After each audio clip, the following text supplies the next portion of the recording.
Olá pessoal do Dominantes Online, eu sou a Luciana Naar, professora de Biologia. Nessa videoaula a gente vai fazer a segunda parte sobre o sistema respiratório. Nós vamos falar sobre os transportes de gases. Como é que ocorre a troca gasosa dentro do sistema respiratório? Na verdade, os gases eles entram por difusão.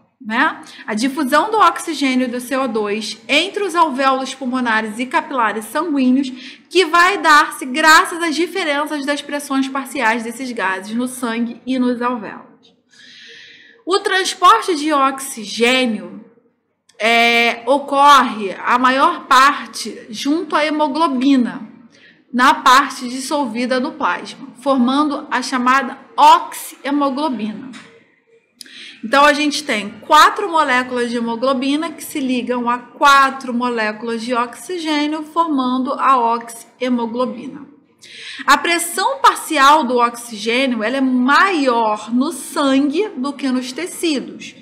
E, por isso, vai ocorrer a difusão daquele para esses. O sangue rico em oxigênio denomina-se sangue arterial. Já o transporte de CO2 acontece de 3 maneiras. Na verdade, a pressão arterial do CO2 ela é muito maior nos tecidos do que no sangue. Dessa forma, o gás sai do tecido e vai para o sangue também por difusão. Então, como eu disse, 3 maneiras diferentes. 5% vai ficar absorvido no plasma, então vai lá dissolvido nesse plasma. 25% somente se associa uma hemoglobina, ao contrário do oxigênio, que vai quase todo ele agarrado à hemoglobina. No caso do CO2, somente 25% vão formar a chamada carbohemoglobina. Então, hemoglobina com CO2, carbohemoglobina. E a maior parte, cerca de 70%, vai reagir com a água e formar o ácido carbônico, que se dissocia em H+, associado à hemácia, e íons, HCO3, que vai para o plasma.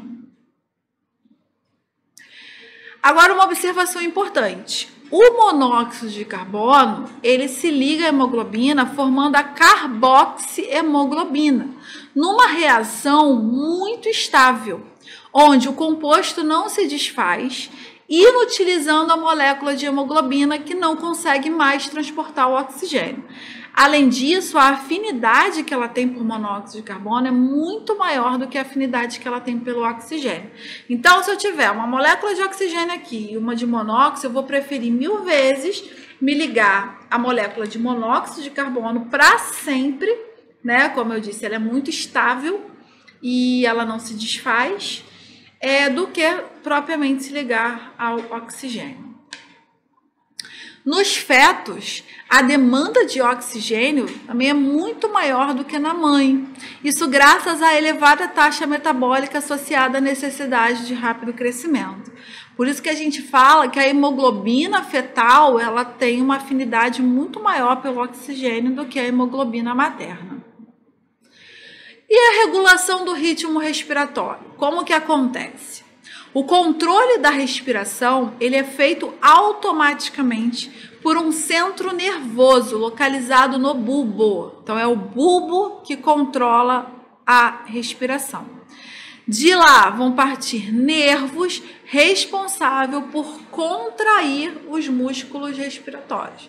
Poxa, professora, mas se eu quiser, eu consigo eu mesma contrair, relaxar o meu músculo respiratório e inspirar e expirar no meu tempo. Ok, você consegue por um determinado tempo. Se o seu organismo tiver com excesso de CO2 ou com excesso de oxigênio, ele mesmo vai gerar informação e vai aumentar a velocidade ou diminuir com que você contrai e você relaxa os músculos respiratórios. Tá legal? O principal mecanismo com que o seu sistema nervoso entende, é a concentração do CO2 no sangue.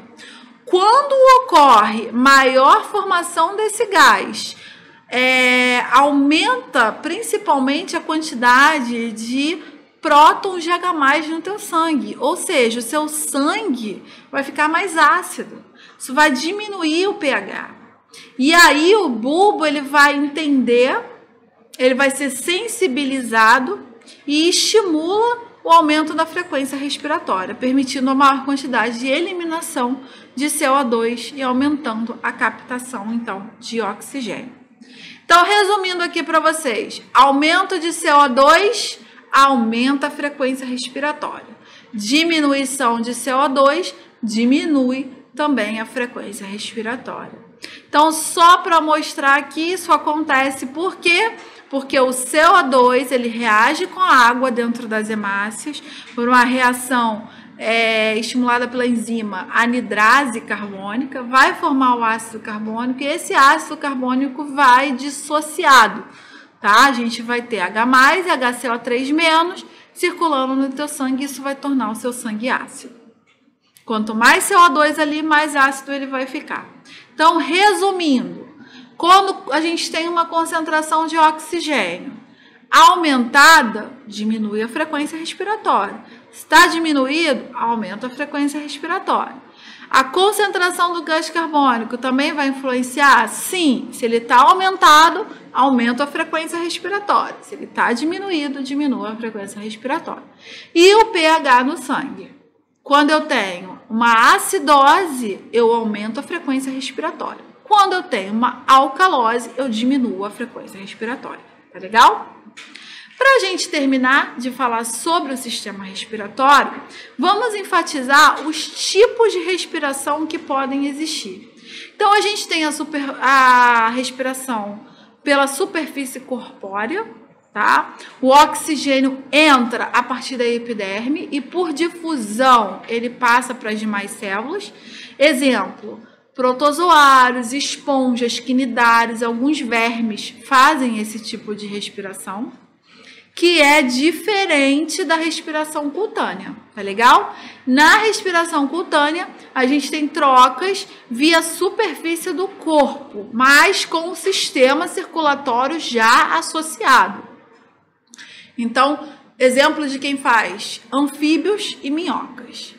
Temos a respiração braquial, onde eu tenho pequenas evaginações da pele, altamente vascularizadas, adaptadas para respiração na água. Então, falou em brânquia, lembra que é uma respiração na água. Como exemplo, eu tenho peixes e girino fazendo esse tipo de respiração. Tenho também a respiração traqueal, olha o nome, traqueal, né?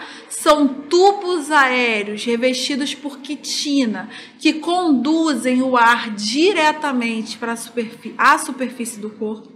Então, o ar entra pelos chamados espiráculos. Exemplo de quem faz isso bastante, os insetos. Tenho a filotraqueal, que é uma invaginação da parede abdominal, formando uma bolsa onde várias lamelas paralelas vascularizadas realizam as trocas diretamente com o ar. Exemplo de quem faz isso são os aracnídeos. E temos os pulmões, que são estruturas elásticas, ocas, compostas por estruturas finas de trocas denominados alvéolos pulmonares. Então, isso caracteriza um tipo de respiração pulmonar. Exemplo, mamíferos, aves e répteis. Esses três tipos de respiração final, eles foram muito importantes para a conquista do ambiente terrestre, né? Até então, quando eu tinha cutânea, quando eu tinha as brânquias, né, eu tinha que ficar na água ou próximo a ela, ok? A partir do surgimento da respiração traqueal, a filotraqueal e principalmente com o desenvolvimento de pulmões, a gente consegue ganhar o ambiente terrestre. Então, é uma das características importantes que a gente tem aí de conquista do ambiente terrestre, é a respiração pulmonar ou traqueal. Galera, com isso a gente encerra o tópico sistema respiratório.